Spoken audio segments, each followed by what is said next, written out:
Hello and welcome to another episode of the War Report. And we picked a hell of an episode to have our 200th on, so we've been doing this for just shy of 4 years now, on and off. I suppose there has been some slight gaps here and there, and what more fitting way to take our 200th episode than the big one that people have speculated for years that we have admittedly been rather dismissive of. So we're eating our hats a little here. The Russian invasion of Ukraine. Now we covered last episode with that Russia had moved forces into the Donbass region, into the breakaway republics that they had recognized, which at that point, seeing as they are under the control of a militia hostile to the Ukrainian state, I would not have considered that an invasion, just again bolstering what was an occupied territory already. But this was actually territorial incursions into areas that the government in Kiev, or should I say Lvov, controlled, because that is where they have retreated with the temporary capital. Now, this came as a bit of a shock to both of us, and despite our pro-Russian biases, and I do speak for both of us when it comes to this, we're going to try to take a civil approach for this. We're not just going to write this off like this is probably the most major conflict we've covered since Syria was at its height, since Syria actually had day-to-day combat that saw changes. Now, I'm not saying that things have completely died down in Syria, but the point stands.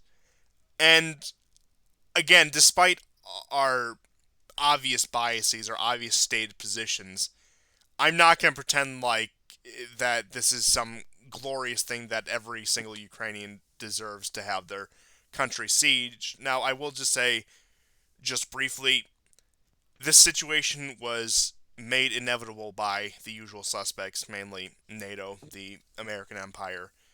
And while it is not pleasant, while it's not something that's pretty to look at, I will say that Russia does seem to be mostly justified here, but it's just a shame that it actually had to come to full blows beyond. And again, even the uh, proxy war, quasi civil war in eastern Ukraine was bad enough as it is, and we've covered that over the years.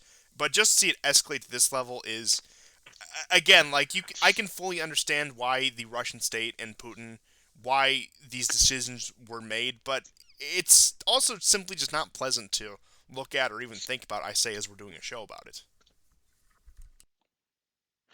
Right. I mean, I was shocked.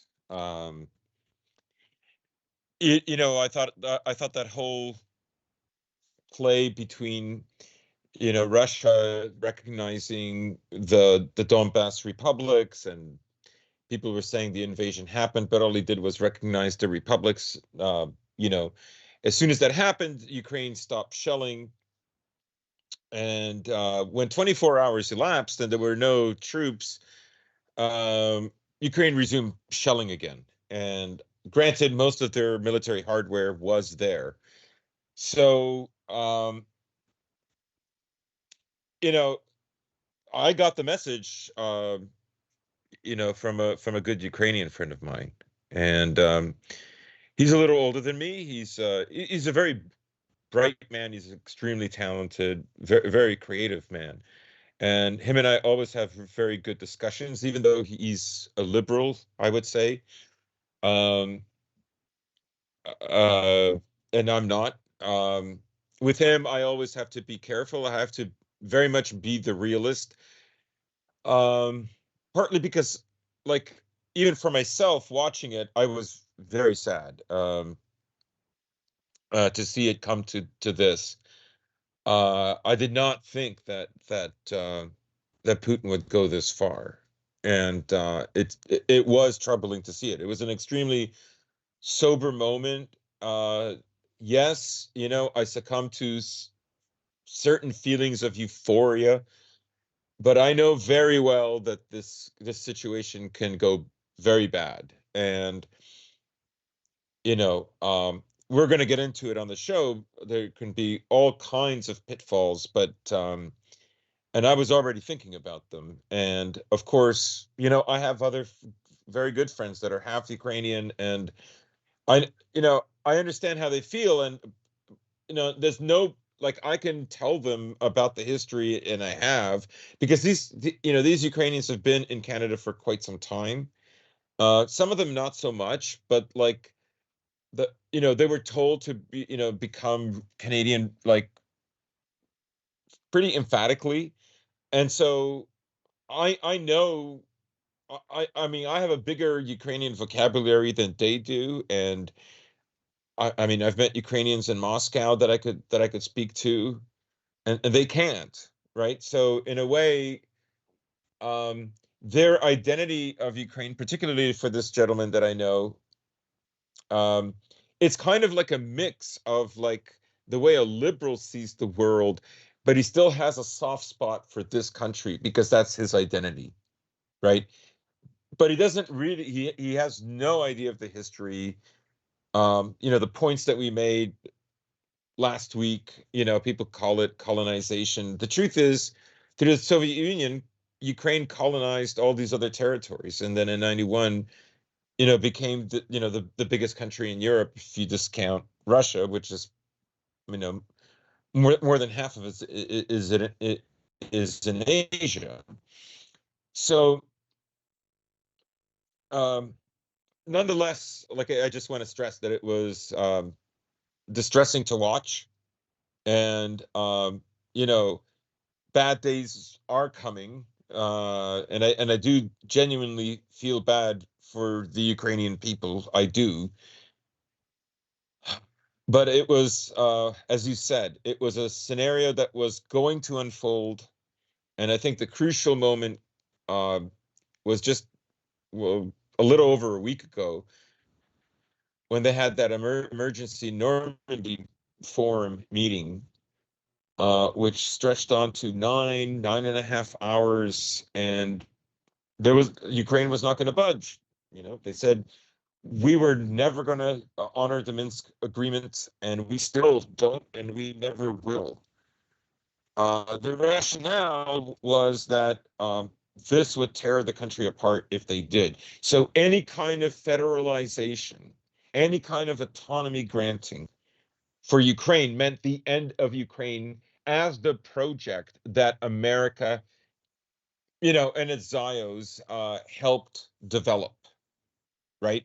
So everybody in Ukraine has to be completely 100% on board with Ukraine. And, about a year or two ago, they started causing waves with the Hungarian minority in the far west of Ukraine. And then, they tweeted out today that they want to seek reunion with Hungary. Yes, there were some very interesting scenes there from Hungarian ethnic enclaves where they were not only off their own balconies and on their own property, but at public sites such as, say, courthouses, police stations, were raising the Hungarian flag, the tricolor, uh, red, white, Yeah, and green, green. white, and red. Yeah, yeah, it Yeah, is.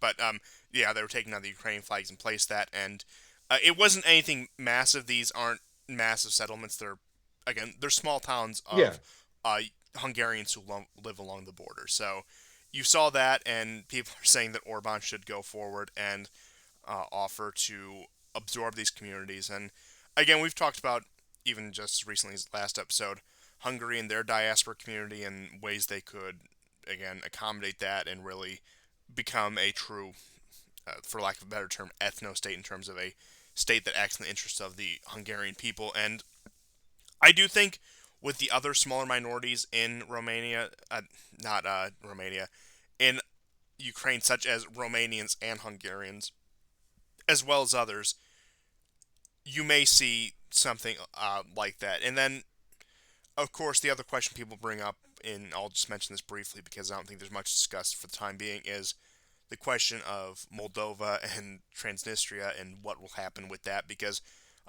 peacekeepers did invade through the west from Transnistria, as things are reported. Now, as it as we're speaking, new Russian operations have begun with the coming of morning because we're recording this at about 9 o'clock Eastern time of February 24th, 2022.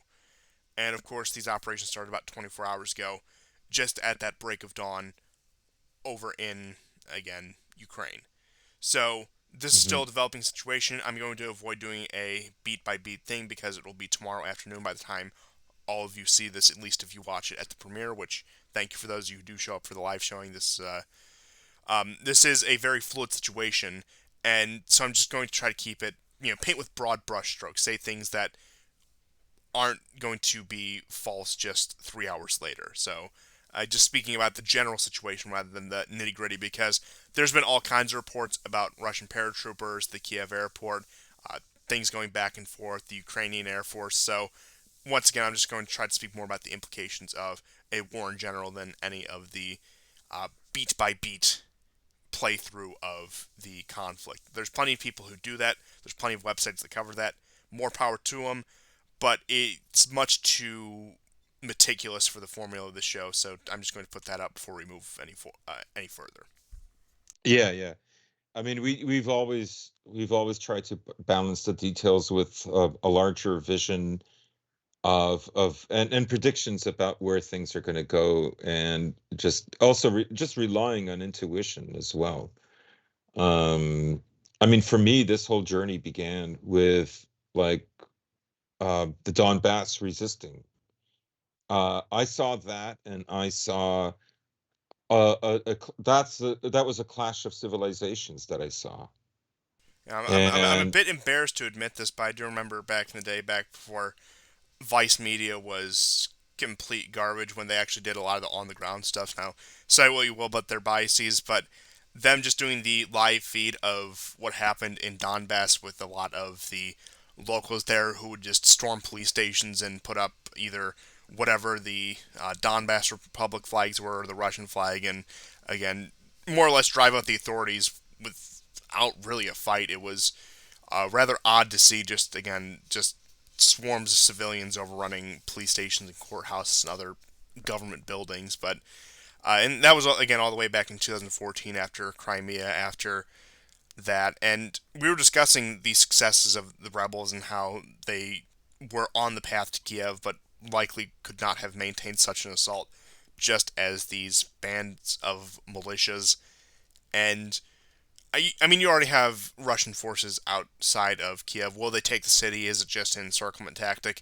Who knows? Again, I'm going to try to avoid that, but they have struck from several positions near Odessa into Kharkiv in the east, or Kharkov, depending on however, whichever line. Again, getting into that linguistic question, which is even as we speak, spilling more blood, unfortunately, and up through Crimea. So it looks like the operation is, and we'll get more into this later, isn't necessarily about conquest. Now, I'm sure there will be some ceding of territory, whether officially or unofficially, such as the Donetsk and Lugansk republics.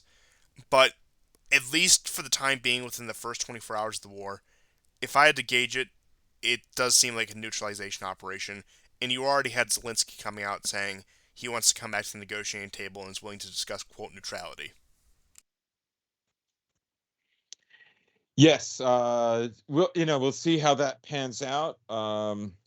It's like, it's a very fluid situation. Um, the initial shock is has been sweeping, and Richard Spencer even said it reminded him of Iraq. But I will give credit to Jokal, who I think put it better and said, actually, this is a lot more like the northern United States after the Civil War occupying the South. Um, Primarily because with Iraq and Afghanistan, and in this case, Afghanistan would include Russia and America in this example. You're talking about racially different people, culturally, religiously, like extremely different people from one another, fighting it out, invading, and so on, and occupying. Right? This is not that, and there are peace protests right now in Moscow and St. Petersburg. And we've said this on the show before. Many, many people, like people talk about how Chicago, one in every four, sometimes one in every three people in Chicago have Polish ancestry. Um, that's how big Ukraine figures in these bigger cities in Russia. So it's not a small thing. And this is actually one of the reasons why I thought, he wouldn't do this. But we've seen brother wars, right? We saw the wars in Yugoslavia, so we know what can happen. It sometimes it is effective. It is something that does stop from absolutely, terrible levels of violence, but often it doesn't. And we'll just have to wait and see. Yes, it's a very calculated risk that you do have to take, and despite the narrative of the mainstream Western media, Putin is not an irrational figure. He's not erratic or mad. Even if you hate him, hate his guts, think he's terrible for Russia, terrible for Ukraine, whatever, there's a reason he's been in power for 20 years and has saw an expansion of Russian power both domestically and internationally. Because, love him or hate him, he's good at what he does. And I can only imagine that if he waited 8 years, if not only him, but his administration, the Kremlin, waited 8 years to actually conduct an operation like this, then they were feeling pretty confident about it and have some information that we're most likely not privy to that shows a good outcome. Now, many disastrous wars have been started that way, have been started with, again, a sense of optimism and even reason to believe said optimism. And again, this is such a new event, I can't really speak to as to whether that will be the case or not.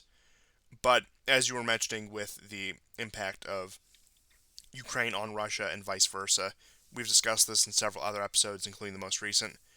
Ukraine, Belarus, and Russia, there's so many family ties there. There's so many extended families where, again, they have cousins, aunts, uncles, and in some cases, maybe even siblings if you want to get into, again, but family members from everything from, again, immediate family to extended family, all across the former Soviet Union, particularly in those three countries. And there were pretty sizable anti war demonstrations in both St. Petersburg and Moscow. The footage I saw was from the St. Petersburg one. Of course, camera angles can be manipulative, but it did look pretty sizable. And I would posit more so than any ideological or higher principle concerns, as it were. I'm not saying that Hmm. none of that existed.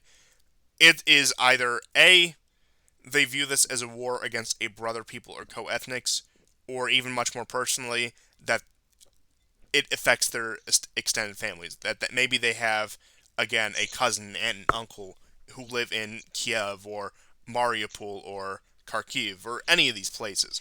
So I would wager the main drive of Russian opposition comes from that. Even though, according to the official opinion polls, it has a healthy majority. I think about 2/3 of the surveyed said that they support some degree of military Yeah. intervention. Now, you can see how fast those numbers can change. Just look at the American involvement in both Iraq and Afghanistan, just how quickly those fell off. And again, we also need to Hmm. consider how biased are these polls, what the source them, etc., etc. But point being is, despite sizable opposition to it, it doesn't seem like anything that's going to break Putin's rule over Russia, as many people seem to want to speculate that this will be the end for Putin if he invades Ukraine. He's gonna gain the ire of the Russian people. Maybe that's a consequence when this is all said and done. Maybe he will burn a lot of political capital in this, and that certainly is a risk. But I don't think 24 hours into this, or even a week or a month or several months into this, that's going to be it. Maybe this could be his undoing in a long term sense. Maybe come 2023, 2024, he has to either step down or resign or not run again because he spurned so much political capital.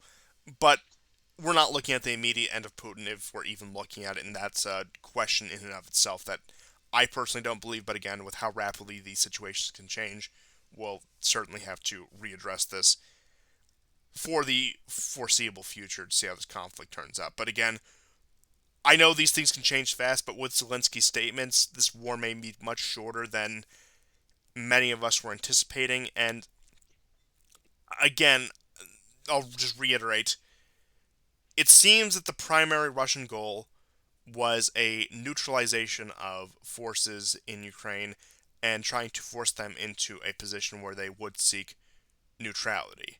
And Hmm. with that, again, this war could have been prevented with one simple statement. NATO, Stoltenberg, any of these people could have come out and said, at this time, we will not be admitting Ukraine into NATO. Again, they could have lived with Poland. They could have lived with the Baltic states. They didn't touch those. They did touch Georgia, but they could have lived with say Romania or the other Balkan countries.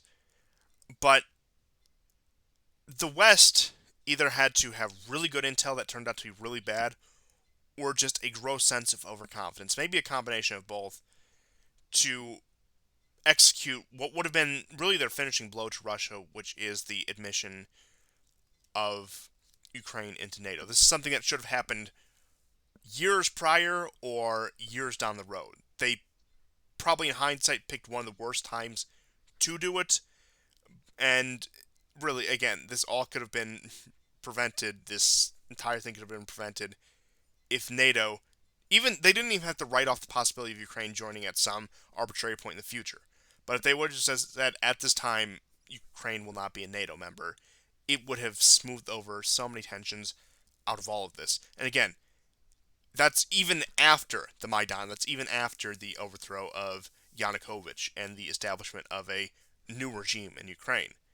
A lot of this still could have been prevented. And again, we'll see what the future holds for that. But although Russia did fire the first shots in terms of this phase of the conflict, the weight ultimately rests on, funny enough, Joe Biden, even going back into his involvement in the Obama administration. He was very proactive in the regime change in Ukraine under the Obama administration. It was, Mhm. now I'm not saying Obama, he did this under his nose, but it was one of his pet projects. And again, we'll see how this turns out, but really that's all you can say in terms of where responsibility lies for this. And at this point, it looks like the two people that suffer is primarily the various groups living in Ukraine, whether they identify as Russian, Ukrainian, etc. They're the ones on the front lines, and again, the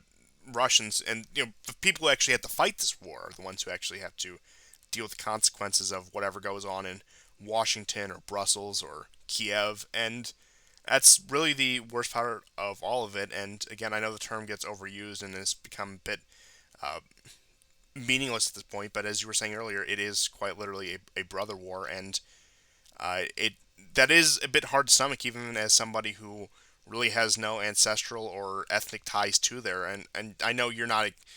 I know again. You said you had Ukrainian friends, but and you obviously have Russian friends with how many times you've been over there and just the stories you've told on this show. It's a fellow Slav, as it were. I don't know how much the identity extends for most of it. Speaking in your case in particular, just from what you've told me and told this audience for that matter, yeah, probably hits a bit more personally for you too. And again, we're also very early in this, and there's only so much that we can say that isn't speculation, but really we're just looking at a completely new era, and we'll get into some of that, and we'll get into some of the Yeah. implications for Europe at large in a moment here. But if you have any further thoughts on just the Yeah. situation in Ukraine in particular, the floor is all Hmm. yours. Yeah. I mean,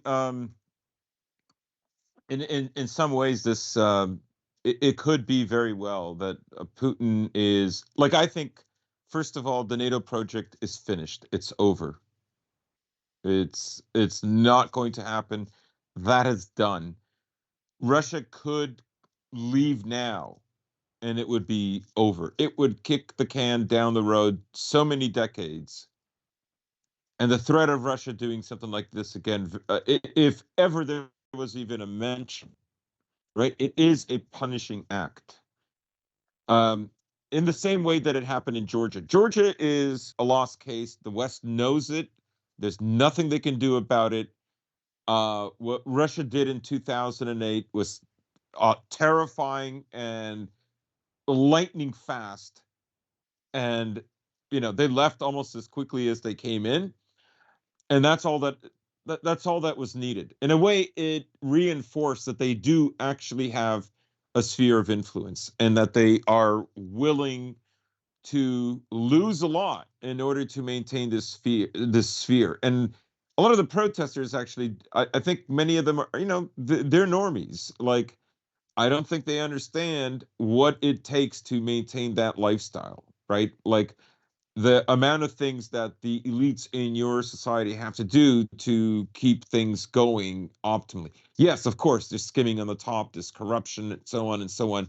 But there is a deal, there is a bargain with the lower classes, as it were. Now, I will interject there. What we call corruption, at least a lot of it now, of course, it can be excessive. What we call corruption nowadays was considered a privilege of the ruling class just no more than a century ago. It's just something that has Yeah, been understood by most societies that the people who run it get special privileges. And even we understand that. yeah, yeah. So the project is done. It's over. Um, there's rumors Azov, the leaders of Azov are now in Poland with Zelensky. Um, I don't know if we mentioned, but Jewish Russian citizens in Israel are so upset about Putin's action that they have begun burning their passports. I mean, it's been a day of wins, Oh, right? and get Uh, this: not only burning their passports and complaining about a foreign invasion and occupation in a settlement on Palestinian territory, no less. right, exactly. Good point. And now Russia has brought up the issue with the Golan Heights. They're not happy about this. And then the other big Um, crux of what Putin put out there, we had yesterday and the day before. We recorded the day before and showed the episode yesterday on Wednesday. You guys will be seeing those on Friday. So the episode we put out most recently on, again, Wednesday, 2 days ago, at the time you guys will watch this live, is Putin committed to real decommunization of Ukraine. And upon his address with the declaration of war, he committed to the denazification of Ukraine. So yeah, I this is had to show driving you the Western journalists insane. yes the man who they put in charge of this task force, very famous. And you can just see his famous words right there. He's the one in charge of that. But insofar as that's concerned, you could. He said he wanted the demilitarization and denazification of Ukraine, which, insofar as the denazification is concerned, of course you have groups like Azov, but you had in 2014, 2015, before the real consolidation of power by Poroshenko and the Ukrainian government, there were a lot of hard right nationalists who had a lot of influence. Now, most of them have been coalesced into one group and have been relegated to the sidelines, but still get to be very rhetorically powerful to keep certain elements in Ukraine loyal, so to speak. And with that, I mean, he has created a bit of a rhetorical blunder for the West where you have just the UN, the United States, the Anglosphere, Europe, where keeping another German mustache man from coming to power and stopping his ideology from ever emerging again is the sacred duty of the West, is the number one priority. Mhm. So when Russia can go in and do this, and again, we'll see how effective this is over time, you could say, we're going in, we're stopping these evil fascists or whatever you want to call them. Again, it creates this very weird rhetorical trap for these Westerners. Now, of course, they're better at writing that off. I think that's one thing that the Russian strategists and Putin still don't quite understand, that the West has a way, an easy way to work around these principles. Now, I'm not saying they don't understand that at all, but I do think that they try too many rhetorical traps, and I'm referring mainly to Russian-backed media, such as like RT. They try Mhm. the kind of stuff all the time. And I'm not even necessarily complaining. I'm just saying I don't think it's the most effective strategy. But it, I it think I think the reason it's not effective is because like Russians don't think like for them Nazi and all this is not like for them it doesn't work the way it does with yes, I was just in the West I was just bringing here. up that angle. It plays into the um, what we would call at least boomers here in the West, like that sort of age group, that uh, probably 55 and older age group, with that nostalgia about the Soviet Union and raised under that Soviet mythology, where the Nazis, the Germans, are just like any other West. It's just a stand-in term for Western invader of Russia. So it does play up to that sort of Soviet nostalgia, nationalism from that 55 and older crowd. So it also is not only a rhetorical advice against the West, but a rhetorical advice at home as well. Right. And then so the messaging in the West like they have to, when they talk about it, right, it doesn't register to Westerners the way it does for Russians, because the whole Nazi issue with Westerners is really it's a shibboleth for society. So you know, if you talk bad about Nazis, well then you are in you know, you are in good company. You are like not a social pariah, and so on and so on. Is how you demonstrate your morality, right? Where and ultimately it's about you know, respecting Jewish concerns, but it's also about criticizing totalitarian governments. So it reinforces both those narratives within the modern West. Whereas in Russia, it was actually a lived experience. And for them, Nazism is bad because it killed Russians. It's not bad for other reasons. I mean, yes, they'll go on maybe for a global audience, but for themselves, that's why it's bad. I mean, you can even find this theme in Dostoevsky. You know, it's bad because he killed Russians. Like that's why it's bad. They're far more ethnocentric than Westerners, and I think this is where you know this whole mix up about like you know, what do they mean by that, and it you know, the dissident right, for instance, in the West doesn't seem to get it either. um or they're afraid of, you know, what kind of effect this could have based on, you know, misinterpretation. Often they themselves misinterpret or misunderstand what it means for them. Like anybody who's been to Russia, like you will find monuments upon monuments upon monuments that are part of World War II, and that's not going to go away. And if you've ever been to like a victory parade on May 9th in Russia, I've been to two.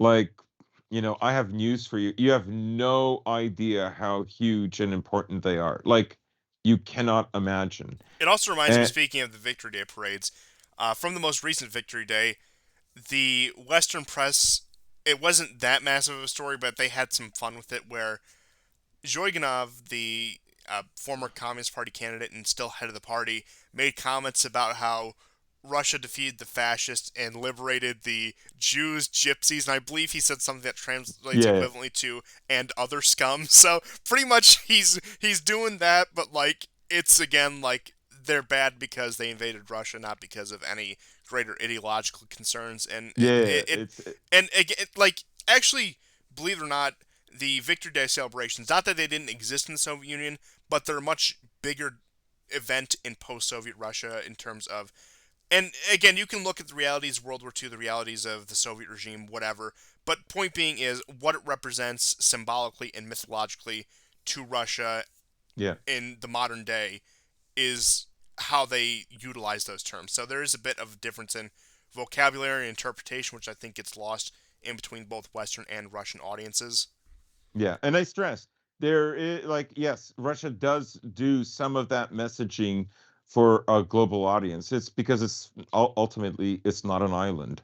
But I'm saying in like for themselves internally within their inter dialogues, no, it's not really like that. Yeah, and you listen to any major Putin speech, not only World War II, it's chock full of historical references, and that's one Yeah, thing that he's actually noted for. That he constantly makes references to Russian history all the way back from, again, Kiev and Rus up until through the late Soviet Union, and I mean even to ones that you wouldn't think. Like he made references upon the annexation to the Crimean War, which was a decisive defeat for Russia, and speaking of the Crimean War, I'll touch on this briefly when it comes to NATO.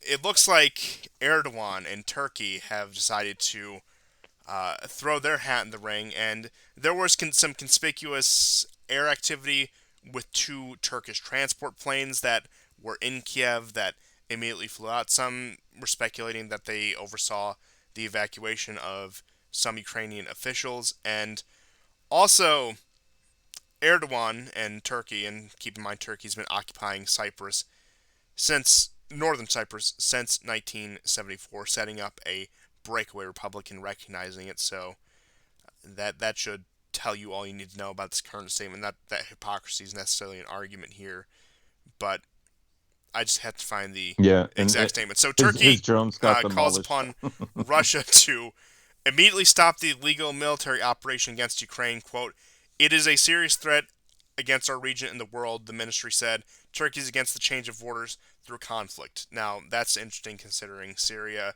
Nagorno-Karabakh, Libya are, Yeah, yeah, again, yeah. getting Cyprus flooding the Greek and Bulgarian borders with migrants.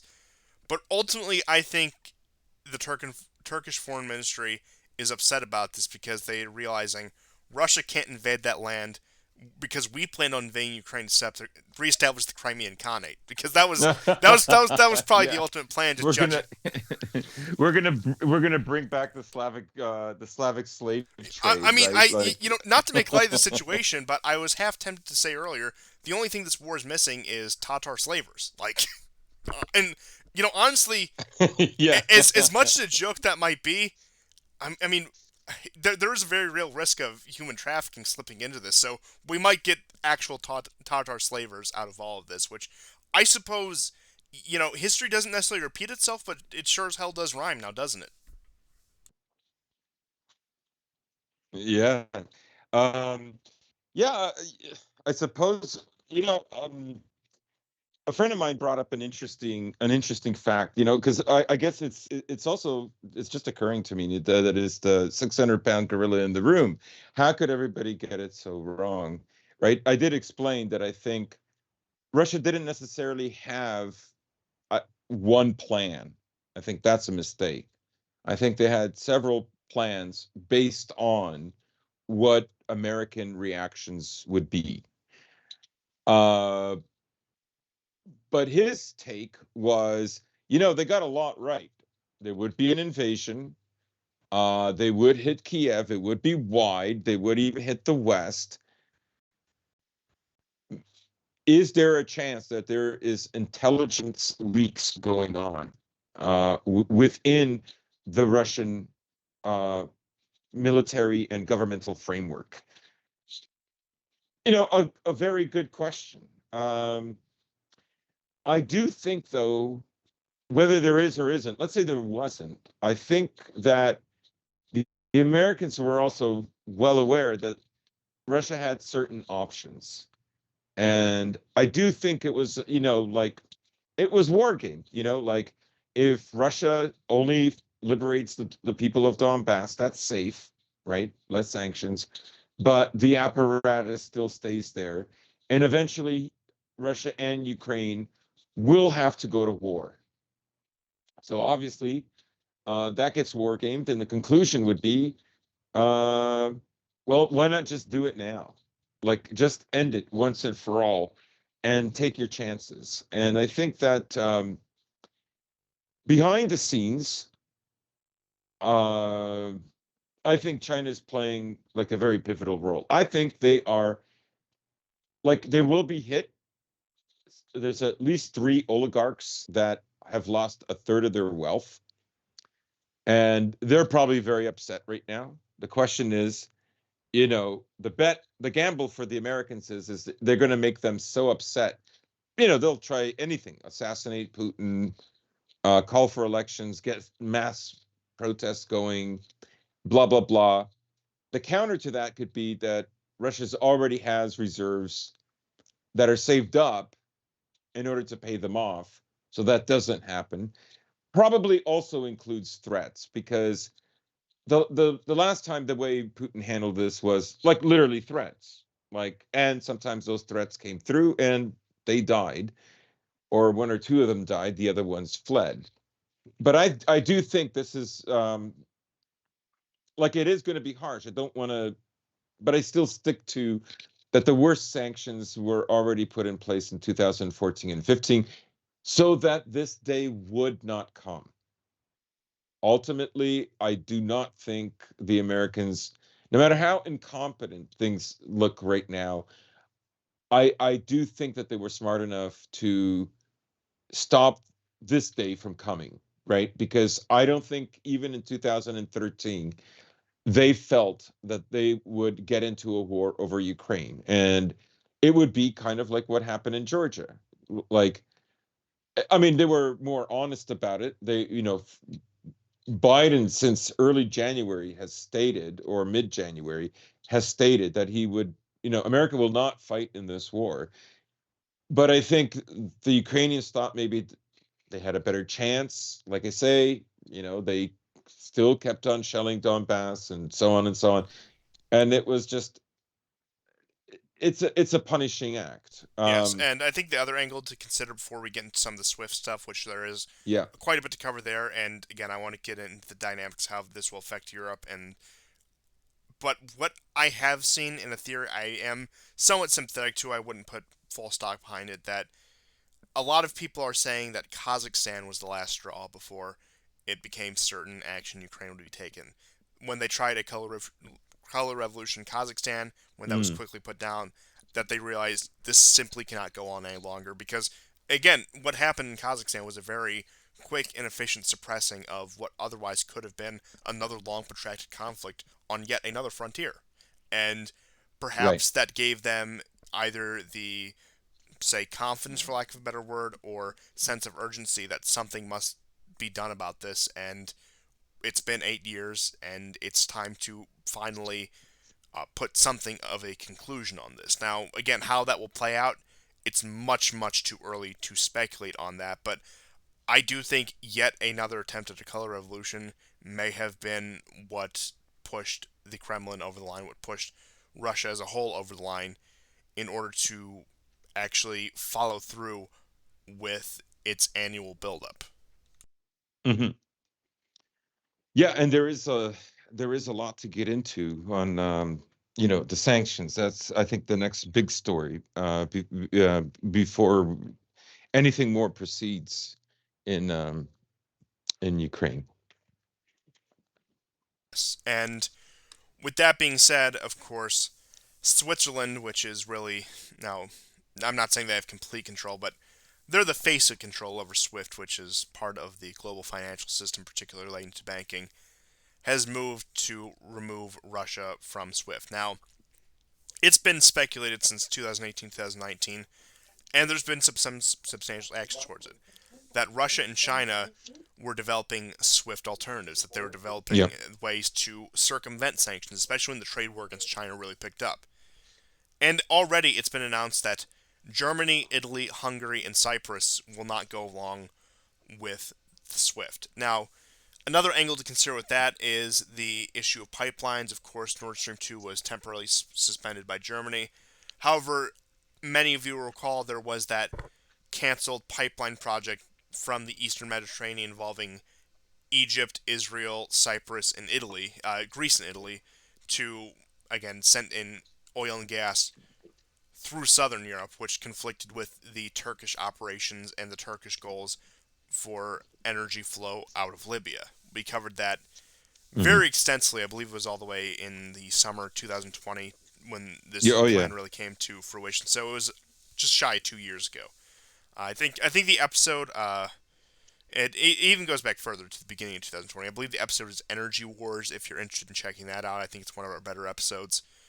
But you have that, and you have these countries which are all primarily invested in Russia in terms of energy, not so much again. And when you consider that pipeline project, you can again throw Cyprus and Italy in there. Now, Cyprus is also noted for being a I suppose if you wanted a comparison, it's like uh, it's like hiding your money on the Cayman Islands for a Russian oligarch. That's what the Not just Russian oligarchs, the world over. yes, but I'm talking insofar as Russia's concerned, like that's Oh, the big yes, one. But yes. like yes, it is one of those international tax havens, as you were getting at. But insofar as Russia's concerned, and even Europe's concerned, Cyprus is this major tax haven, and they're not willing to give that up over some principle or ideology. Which brings us to the main question of Europe. So Europe has been put in a, I guess you could say, lose-lose situation, depending on your point of view, or more accurately, Russia vis-a-vis Europe has been put in a win-win situation because they have forced the hand that Europe either says pragmatism over ideology, over liberalism, democracy, all that claptrap, and they continue their economic cooperation with Russia. Again, those four countries that we mentioned are countries that are particularly economically intertwined with Russia. Even after the last 8 years of sanctions and decrease in relations, these countries have all maintained a somewhat healthy economic relationship with Russia, that being Germany, Italy, Hungary, and Cyprus. And then when you look at that, or we can look at the other angle, Europe follows through with its ideology and says liberalism and democracy is more important than energy, to the point where we're even going to shut down our own power plants, such as Germany did. And the projections for that put next winter, again, winter of 2022 2023, at 40% less reserves in Germany in particular. And again, of course, winter is the one everyone thinks about because you need heating in your home, especially in Northern Europe. But you also need energy for just everyday uses, for industry, for, again, industrial society as we know it. So Europe has been put in this position. This may sound a bit exaggerated, but, and perhaps it is, but in the long term, Europe has been put in the position they can either kneecap their own industry more than the post war order and American occupation regimes did, or they can give up this air of ideological pragmatism, which at the same time would draw the ire of the American empire, in order to continue their arm's length cooperation with the Russians. So, I mean, either way, that sounds like a win win for Russia because, as we've discussed previously, the main objective of American foreign policy in Europe is more so to keep it subdued than actually use it for any productive purposes. More so depriving it from Russia or, say, China or an independent future than it is for exploiting it Europe itself. So that's the American goal. So long as the Europeans stay obedient, America needs nothing else from them. And the real question out of this conflict and these upcoming sanctions is how much pain is Europe willing to tolerate for the American empire? And that's the $1 million question now, isn't it? Whereas, again, the question for Russia is also a question of either Europe needs to be neutralized as a rival bloc or needs to be brought into even just an arm's length cooperation. Again, maybe they can stay liberal democracies, maybe they can stay on this self destructive course, but so long as they don't try to insert it into Russian borders, then it's fine as long as they want to buy Russian oil and gas. And that's really the situation insofar as the dynamics in Europe is concerned. So again, what Well, I I mean, what you take a what go ahead. what I will say is I do think this has driven a massive wedge not only across the Atlantic but within Europe itself that is Yeah. not going to be mended anytime soon, if ever. Right. And you take a country like Latvia that receives 100% of its energy supplies from Russia, right? Like Estonia and Lithuania are not far behind. And and you look at the rhetoric for the last 20 years about Russia using energy to play politics. If anybody has been playing politics, it has been the West.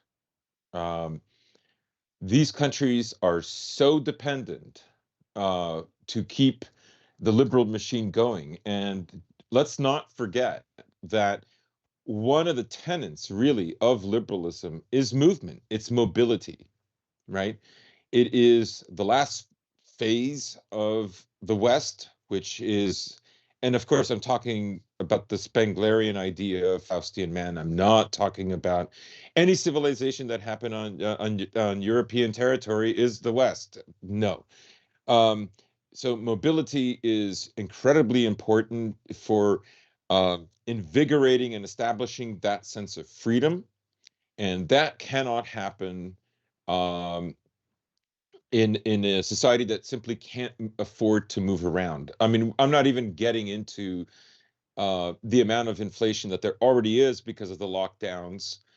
And this too might have been a tactical move on Putin's part because he knows they're economically suffering. They're paying 6 to 8 times more for gas than Russians are, and that sense of mobility, that's going to disappear. And ironically, Putin is paving the way for a green Europe. that nobody could have expected. Greta Thunberg should really write a thank you letter to Putin. But kidding aside, I think, yeah, as you say, they will have to really, really reconsider this, because you're going to need heating in the winter, and you are going to also need air conditioning for certain parts of Europe as well. I mean, all of them will need it to some degree, but some parts you can imagine much more than others. And at the moment, there is no supply. So this gets right to the heart of the matter of the green movement and Extinction Rebellion and all that stuff. I mean, we are really, really testing the latest developments within Western ideological thinking and liberalism. All of these are being tested right now. So, what's it going to be? If you take Russia off SWIFT, okay, um, that's going to be huge. About 45% of the transactions depend on SWIFT. And before I proceed, let's not forget that in 2020 we already mentioned that Germany, France, and Russia, and there was one other European nation that were working together to create an alternative, and that was just for Iran. Just for Iran, and look where Iran is now, right? In their partnership with China and Russia, it's even stronger than it was 2 years ago. Very rapid developments, and I think this is why also America has moved in to really, put down the hammer in Europe and tell Europe who's in charge, or who thinks who's in charge. Um, so if they take Russia off the SWIFT, well, that's great. Now you don't have to pay for gas and oil from Russia. 40% of your gas comes from there, 25% of your oil. But you have to bet on the chance that Russia is going to continue to be patient and say, well, yeah, you can have it for free.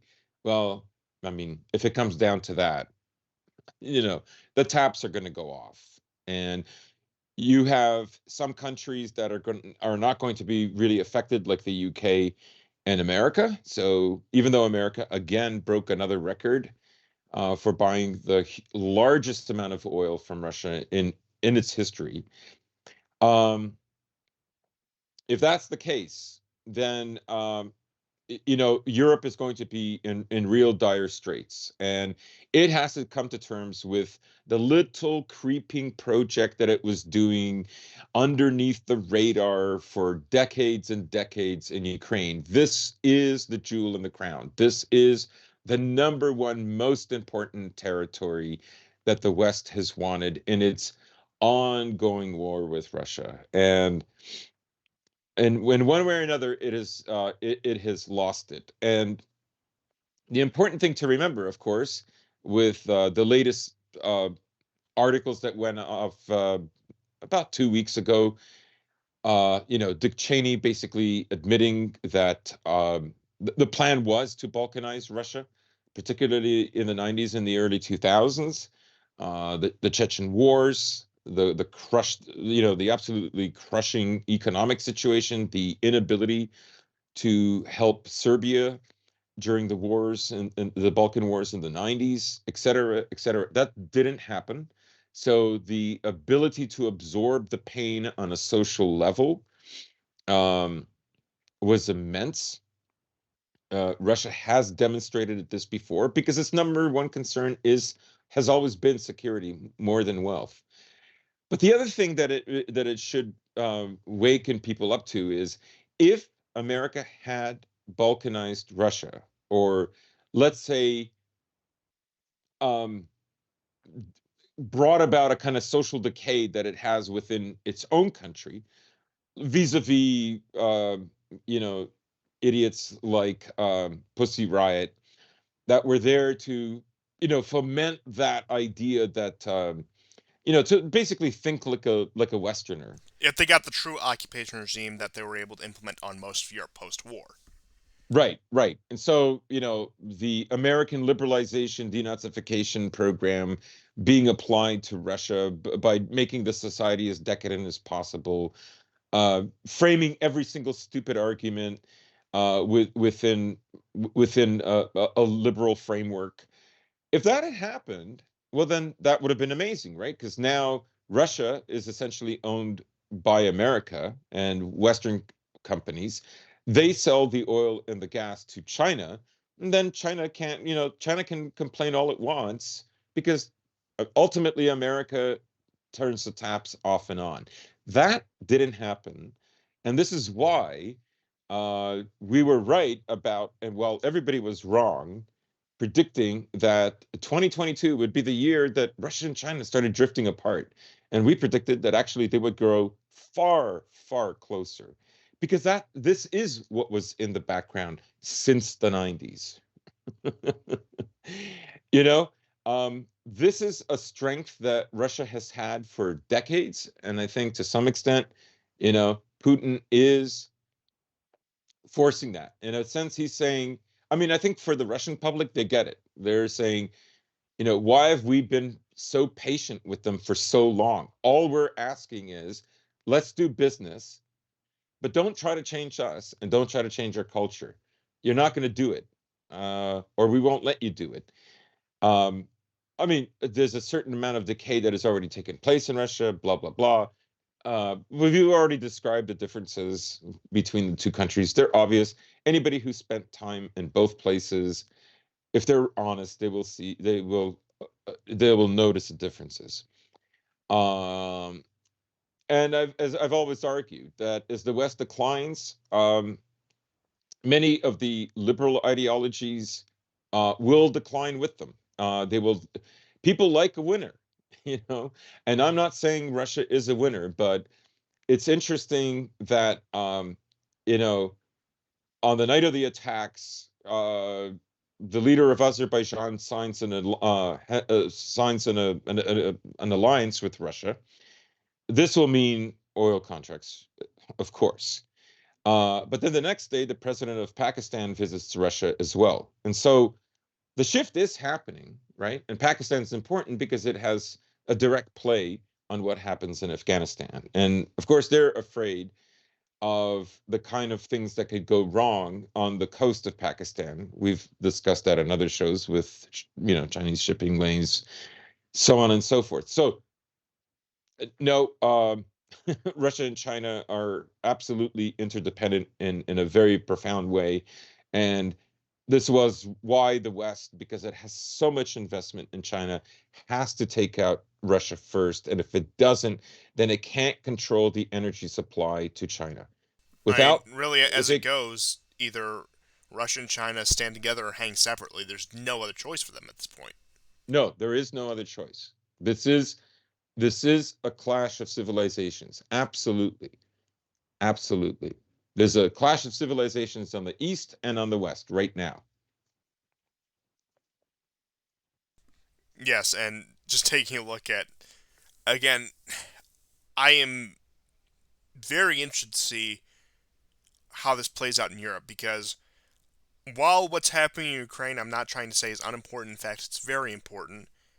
At the end of the day, the real question has always been about Nord Stream 2 in Germany, and as an extension, the how wide is the Atlantic, so to speak? How much longer can Anglo American European relations stay within that solidified Cold War bloc? One would have assumed it would have gradually frittered away after the Cold War, after the 1990s, except NATO kept Mhm. expanding. Against now that we have documentation to show that there was Yeah. actual commitments made to the Gorbachev and to the dying Soviet Union that NATO would cease expansion, that it would remain just a Western European and American alliance. That did not pan out, obviously. And again, the question, I think it all comes down to Europe. I think Europe is the most pivotal part in the world in all of this, in this shift Yes, of it is. power.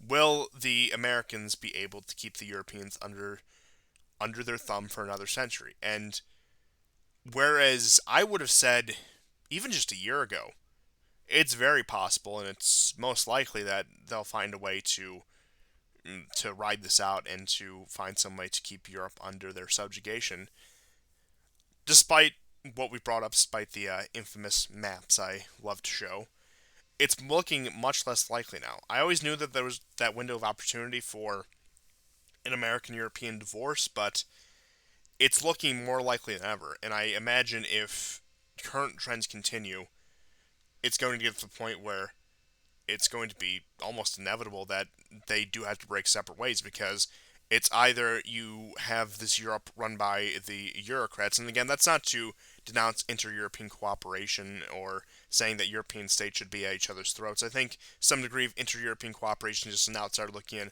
probably is necessary in the power structures of the modern world. But a inter-European cooperation, a European Union at the behest of, say, Washington, that simply does not bode well for actual European, both economic, cultural, civilizational, and security interests. It just simply does not bode well for them, and they're being Mhm. dictated to from, again, an ocean away. And the question is, will they be able to break that stranglehold? I'm not saying it's going to be anytime soon, but yet again, looking at Afghanistan, I do hate putting time frames on anything because things are so fluid, things can move so rapidly. But I do think that we have the realest opportunity since 1945, since the end of World War II, Yeah. to see something of an independent Europe. hmm hmm And it all depends on how successful Russia is in Ukraine. That's ultimately what it comes down to. That's going to be the convincing factor. Um, Now, even if it's like a failure to some degree, it will still not change the direction of where China and Russia are going. I don't believe. Certainly, and I will say, even if Because China knows that if the West ever gets their hands on Russian energy supplies, and in fact, the more deals that Russia makes with China over this issue, the more it exacerbates the question for America. The other thing is America is you've been pointing out, in a sense, America is more afraid of a strong, independent Europe than it is of a China or a Russia. Because ultimately, if that happens, then America's reason for being in Europe then just comes down to the long-standing, long-established banking families that have been there for centuries and how it has, in the last century, integrated with them. Ultimately, that's what it comes down to. And this is where it is, when you look at this concern, this is where things really can go crazy in the next coming weeks. and I'm going to actually say, even if Russia's operation is somewhat of a failure, if not a complete failure, just speaking purely hypothetically, either way, America will have to continue through, the American Empire will have to continue through its quote unquote punishment of Russia, which will inevitably be painful for the Europeans. And the question, as Yeah. I will say once again, how much pain is Europe willing to tolerate for the American Empire? And I could see a very likely scenario, regardless of the outcome of Ukraine, whether Russia completely trounces it or is sent back with its tail in between its legs, Putin's overthrown. The most, again, extreme opposite prediction for that, what a lot of these liberals are really hoping for. I think just seeing that and seeing how they got dragged along into that, a lot of Europeans will crave maybe not full but more independence, and that a lot of the color revolutions may, strangely enough, shift from east to west. We could see situations where we have color revolutions when Germany, has the wrong election results, or when France has the wrong election results. I mean, even so far as France, which is the real, I would say, powder keg when it comes to that, when it comes to an independent Europe, because and we pointed this out with Macron and some of the moves he made under the Trump years. You even had as far back as 2012, and I'm almost certain other examples of provable U.S. meddling, election meddling, of course, it's the worst thing you can do to a country, as we've learned over the past 5 years, in the 2012 French elections. So there is a very hmm real possibility that the color revolutions that, many of these European governments actually were complacent, if not taking a more active role in on behalf of the U.S., those may come home.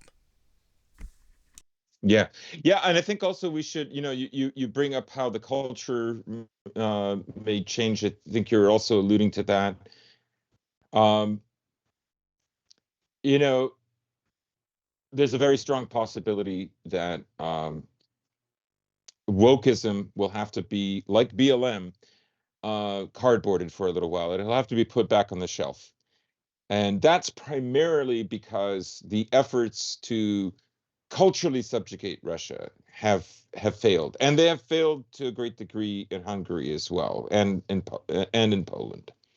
And so they have to now switch to a more centrist position.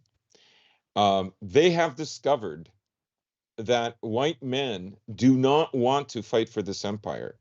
They do not want to fight for its cause because the basic reason is they do not see the enemy and they are not willing to die for a cause. So when you see stupid tweets about, oh my God, can you believe this is happening to a democracy? For like, yeah, I mean, I know in the Western civic religion, that's like, woo, really important.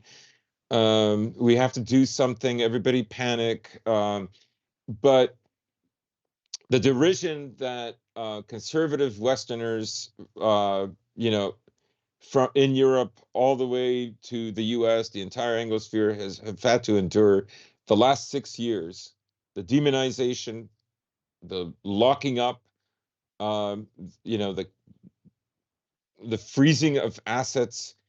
Uh, Everybody knows this, especially after the George Floyd riots, especially that, and the most questionable election in American history in the last 100 years. So, you know, they need them, and they're going to switch the messaging. They're going to start to say things you want to hear, and you're going to think that they fixed it, and they have not fixed it. They're not going to fix it. They're going to use you. And it doesn't matter what you think about like Russia and Ukraine. That's still not the bigger picture. It's important. It even has catalytic qualities to it. But ultimately they need you to die for them. And it doesn't matter who you think the good guy is. Russia is the good guy, Ukraine is the bad guy, Ukraine is the good guy, Russia is the bad guy. That doesn't matter, right? They Once again, want that to is a foreground for everything else that's going on. And yes, I'm exactly. not saying it's kabuki theater or anything. As you were saying, it will have real consequences, whatever the outcome is. But at the end of the day, those consequences are only going to go so far. And as I was saying before, there are certain things that I think will not be changed, such as, again, a disillusionment in Europe. Because, again, even if the liberal order gets what it wants and Russia is driven completely out of Ukraine, and let's just say, just for the sake of argument, is even driven out of Crimea, Ukraine takes back Crimea, all that fun stuff, it simply will not solve the tensions that the American European relationship has gone through in order to even accomplish that. And that's assuming they win in Ukraine, which they're most likely not going to. Right, right. Or like I say, Putin can take out his troops right now. He has effectively kicked the can down the road for at least a decade. And all the issues around where are you going to get your energy if you do this to Russia, those they are not ready for. They are also at least 5 years away from having a solution to that. And inflation will take over, right, with the sanctions because energy prices are now insane. Brent crude is 105 now for the oil exchange. Uh, this will mean for China a very, very critical point where they economically will absolutely dominate. So go ahead, but it will only accelerate the Chinese economy. And this is why China can tease Taiwan. They flew 9 jets over its airspace. Look, what are you going to do? You're going to shoot them down? You want to do that? So they're intimidating them. They're playing games. So, you know, I think both countries are saying, no, we're going to get the respect we deserve in this. You may not like it. You may have all kinds of hubristic reasons why you don't think we deserve it, but well, we'll see. We'll just have to gamble on that, won't we? That I think is the way, the basic messaging that is happening, the subtext to the other, the Western leaders. Um, It may not seem like it now, but I will say definitively, these events do mark the end of an age. Not oh the end yeah, of an era, the end of an age. I know they may be conflated, but I'm just like we've seen several paradigm shifts even under the current order, under the current age. I mean, you already had CNN talking about how this might be the end of the New World Order, of course, what was referenced in the Bush era, but I'm talking the end of the post war order. The end of the post 1945 order, not the post Cold War order. Like I'm saying, World War II, that the world order built in that maybe will take some time to see that come to fruition, but I do think as of now it is effectively dead in the water. yeah, yeah, and yet, the the stupid shit lib tweets still persist on Twitter. Lewis has a picture of a scene from the Avengers with Thor, how the Avengers would react to Russian invasion of Ukraine, a thread. Like, it's I will literally say the most I'm not sure whether asinine. that is a parody or not because there was again this thread that got trounced how the Avengers reacted January 6th. So if again that's a real pose law because that is really good that it could be real or this guy really knows what he's talking about. But point being, the fact that we even have to question that should tell you everything you need to know.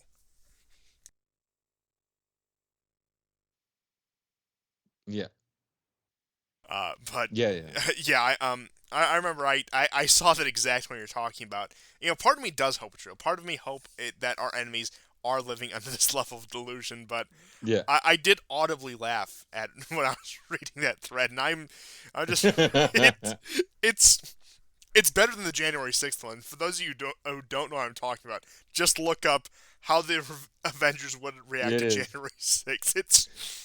It's some of the funniest shit you'll ever read. And considering the fact that one I know for sure was serious, and again, it's created this beautiful new trend in terms of if you want to get a little mimetic that I can't tell with this one. And like I said, a deep dark part of me hopes that this is real and hopes that the people who purport to be our enemies are really living in this high level of delusion because that would just be beautiful now, wouldn't it?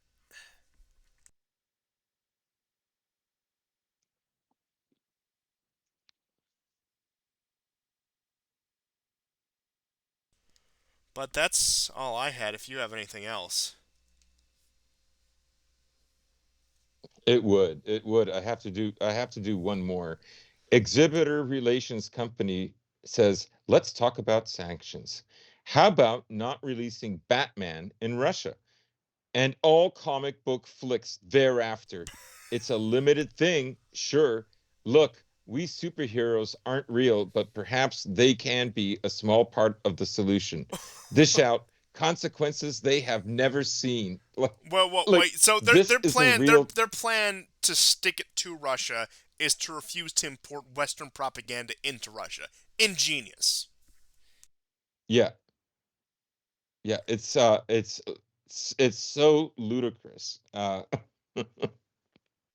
that does remind me. One last thing I'll leave you with is one of the one sanctions was they were talking about how they wouldn't import high tech items into Russia anymore, so they can't get their iPhones, which means it's a real shame that Russia won't be able to see these these Insta hoes and these TikTok thoughts. It's a real shame that they won't have their children exposed to to plastic surgeons talking about performing mastectomies on 13-year-old girls. What will the Russian people ever do without such valuable educational informative content? It's kind of funny. Like, I part of my extended family is of partly Finnish extraction, and so I don't engage with the stuff with them. And besides, some of my extended relatives, they're pretty conservative, right? So there's a lot of ground that we agree on. But I decided to trigger my sister-in-law about 5, 6 years ago when the whole Crimea crisis and everything. And I said, and I was being kind of serious, but I wanted to see what she would think. And so I said, I hope after this that, like, there's a wall between Russia and Europe that pops up. Like, I'm not talking about necessarily a physical wall, but culturally, all kinds of things that just stops. This is so Russia is so verboten, it can't do that. Iron And Curtain 2, here we come. yeah. And now the reason I said it is I know that they want both things. It's kind of like in the way that libs like want to change parts of America, for their own good and for a better America. And when those parts say we should secede, they laugh it off and say, "You're not going to secede. Like, we're going to do this to you, whether you like it or not." So when that opportunity, when they cannot, as liberals, I'm not saying that this woman is like her mom. Her mom is very conservative, but when they see that there's no opportunity to determine this cutting off from them, like she was, it was unbelievable. She was so disturbed by that, and all it would mean would be like, well, now you don't have to worry about Russia. There's this thing, we don't understand it. They've closed themselves off again. you know so you see what they really want, right? Like, they have a messianic purpose to make the entire world like them. And as soon as they can, right? Like, on the one hand, they'll complain and bitch about it. And as soon as you give them a solution that they can't convert them, even if they never have to worry about them again, even if they're like, you know, some negative space, you don't know, you don't have to, they're not coming after you, North Korea, let's say. I mean, that's an exaggeration, but like, let's suppose, right? And they will just freak out. They cannot stand that. So that messianic drive, 5 or 6 years ago is really strong. And I'm just wondering. I tend to think that is kind of dying for a good portion of the people now. They still have their fanatics, but I think this is gonna play a really pivotal role. Now they do have to switch to more conservative politics, right? The possibility of war in Europe, I think, is stronger, and so um, some of those ideas will now have to mesh with more of a conservative ideology that existed in the West, let's say 30 years ago. Yes, they actually have to undertake the daunting task of recreating a national identity after they've spent the past half a century tearing it down and realizing the consequences of said actions. So that is certainly one way of seeing things, and perhaps again we will see that come to fruition. But I mean, ultimately, when that just be the best thing, it like a reverse Iron Curtain that keeps the pause out, that keeps the all of that stuff out. Now, well, I suppose with all that being said, that it wouldn't surprise me. It wouldn't be out of their own possibility. And honestly, as much as this blue check mark class and these shit libs do talk a big game, the best thing they could do, even from a Western perspective, is ban their own propaganda in these foreign countries, and that would again be such an immediate improvement to just the global situation. And um, man, wouldn't I love to see that? But that's all I had for this episode. I'm sure we'll be back. I'm sure Yeah.